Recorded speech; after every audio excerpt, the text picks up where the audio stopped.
22 अप्रैल 2025 मकबूजा कश्मीर के इलाके पहलगाम की बेसन वैली एक ऐसे हमले की युवा बनी जिसने पूरे इंडिया को हिला कर रख दिया। ये है बेसन वैली, जो कि मशहूर सियाहती मकाम है, जिसको इसकी खूबसूरती की वजह से मिनी स्विट्जरलैंड भी कहा जाता है। इसके पास बहती नदियां हैं और ऊंचाई पर बर्फ से ढकी चोटियां, जो कि इस वैली को नायाब जगह बनाती हैं, जिसकी वजह से टूरिस्ट खुद बहुत इसकी तरफ खींचे चले आते हैं। उस दिन में सैकड़ों लोग कश्मीर की खूबसूरत वादी में वक्त गुजारने के लिए आए थे।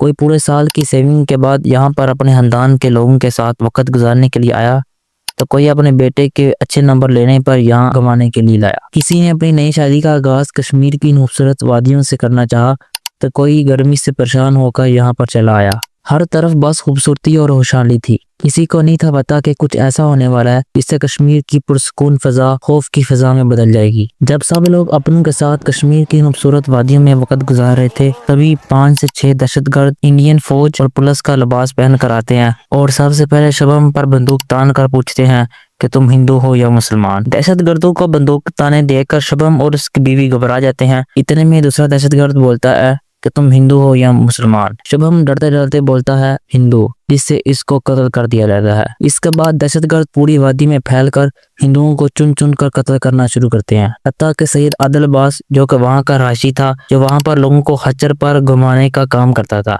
इसने एक हिंदू की जान बचाने की कोशिश की, जिसकी वजह से इसको भी मार दिया गया। और इस तरह देखते ही देखते 26 लोगों को कत्ल कर दिया गया, जिनमें से 25 हिंदू और 1 मुसलमान था। बाद में पता चलता है कि इनमें 2 गैर मुल्की भी थे, जिनमें से एक का ताल्लुक नेपाल और दूसरे का दुबई से था, जो कि छुट्टियां गुजारने के लिए कश्मीर की खूबसूरत वादियों में आए हुए थे। दी रेजिस्टेंस, जो कि लश्कर तैयबा का एक विंग है, इस हमले की जिम्मेदारी को कबूल करती है। क्योंकि लश्कर तैयबा का ताल्लुक पाकिस्तान के साथ है, इसलिए इंडिया इसका हमले का इल्जाम पाकिस्तान के ऊपर लगाता है। इसको पाकिस्तान की तरफ से डिनाई कर दिया जाता है। हालात खराब होते हैं। इंडिया के अंदर मौजूद पाकिस्तानियों को 48 घंटे में मुल्क छोड़ने का अल्टीमेटम दिया जाता है। इसके अलावा वाघा बॉर्डर को बंद कर दिया जाता है और सिंध ताश माहे की खिलाफवर्जी करते हुए पाकिस्तान के पानी को बंद करने की धमकी दी जाती है। 1948 एंड 51 में जब इंडिया की तरफ से पाकिस्तान के पानी को रोकने की कोशिश की गई, तो 1960 में वर्ल्ड बैंक की सालिसी से पाकिस्तान और इंडिया के दरमियान एक माहिदा हुआ, जिसको सिंध ताश माहिदा कहते हैं, जिस पर पाकिस्तान की तरफ से अयूब खान और इंडिया की तरफ से जवाहरलाल नेहरू ने दस्तखत की है। इस माहिदे के मुताबिक मशरकी दरिया रावी, सतलज और ब्यास पर इंडिया के, जबकि मगरबी दरिया झेलम, चनाब और सिंध पर पाकिस्तान के हक को तस्लीम किया गया। क्योंकि पाकिस्तान में आने वाले दरिया इंडिया से आते हैं, इसलिए मशरकी दरियाओं पर इंडिया का 100% हक को तस्लीम किया गया, जबकि मगरबी दरियाओं पर इंडिया को सिर्फ 20% का इख्तियार दिया गया,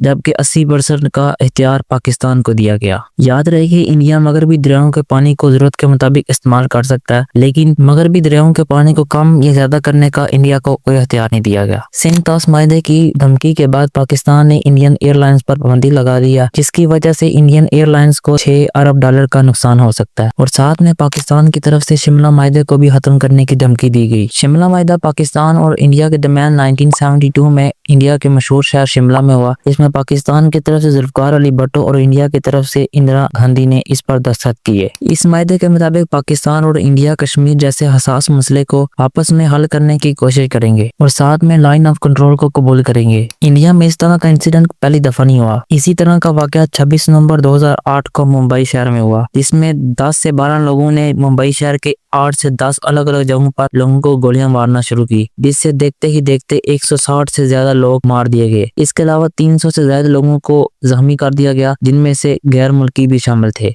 आपको वीडियो अच्छी लगी हो तो वीडियो को कर दे लाइक और चैनल को कर दे सब्सक्राइब, ताकि इस तरह की इंफॉर्मेटिव वीडियो सबसे पहले आप तक पहुंच सके।